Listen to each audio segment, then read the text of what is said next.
સંદેશમાંથી પાઠ અધ્યાય 19 કલમ 41 થી 44।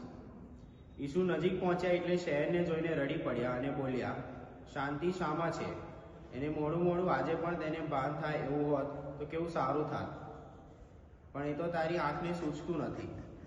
એવો સમય આવી રહ્યો છે જ્યારે તારા દુશ્મનો મોરચાબંધ કરીને તેને ઘેરી લેશે અને ચારે બાજુઓથી તારા ઉપર ભીંસ લાવશે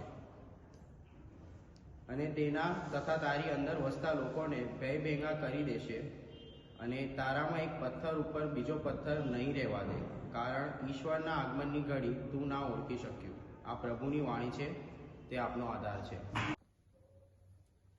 જય ઈસુ। ભલા ધર્મજનો, એક વખતની વાત છે, એક મમ્મી, પપ્પા અને પોતાનો દીકરો એક નાનું કુટુંબ બહુ સરસ રીતે જીવતા હતા।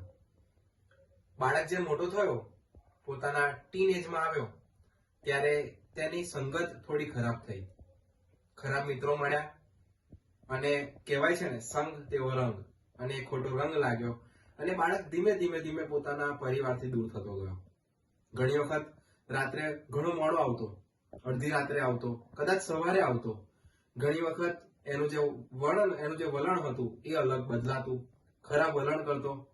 ઘણી વખત મા બાપને માન ન આપતો અને રોજ રાત્રે એ મમ્મી પોતાની બારી પાસે રડતી રડતી એની રાહ જોતી કે મારો દીકરો કેટલા વાગે આવે। ઘડીકમાં 12 વાગે આવે, કોઈ દિવસ સવારે 4 વાગે આવે, કોઈ દિવસ તો વળી સવારે 10 કે 11 વાગે આવે અને મમ્મી બસ શાંતિથી રડે અને રાહ જોવે કે મારું બાળક ક્યારે પાછું આવશે। એક દિવસે પપ્પાએ પૂછ્યું કે કેમ તું એની રાહ જોવે છે? અને ત્યારે માતાએ કહ્યું કે છે તો મારું બાળક જ ને, મને પણ ચિંતા હોય ને। અને થાય છે એવું કે બાળક એક દિવસ મુશ્કેલીમાં ફસાય છે અને રડતું રડતું પાછું આવતું હોય છે અને બારીમાં જોવે છે તો એ માં પણ રડતી હોય છે અને ત્યાં એનું જીવન બદલાઈ જાય છે। મારા વાલા ધર્મજનો, આજના શુભ સંદેશમાં ઈસુ રડે છે, યરુશાલેમ નગરીને જોઈને રડે છે। જે ગલીઓમાં એ ચાલતા હતા, લોકોને સાજા કરતા હતા, ત્યાં જ એમની પર વિશ્વાસ મૂકવામાં નહોતો આવ્યો।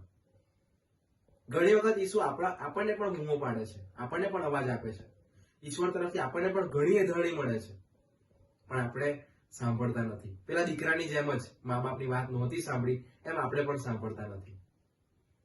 અને હા, ચોક્કસ, પાપ એ ઈશ્વરને નષ્ટ નથી કરતું, આપણા હૃદયને કરે છે અને ઈશ્વર એ હૃદયને બચાવવા માટે મરી મટે છે। બસ સવાલ એટલો જ, આપણે કેટલું કરીએ છીએ? ઈશ્વર રડે છે આપણી માટે, એ ઝંખે છે આપણને, આપણે કેટલા ઝંખીએ છીએ? ચાલો આજે આપણા પાપો માટે ક્ષમા માંગીએ અને પ્રભુ તરફ પાછા વળીએ। જય ઈસુ।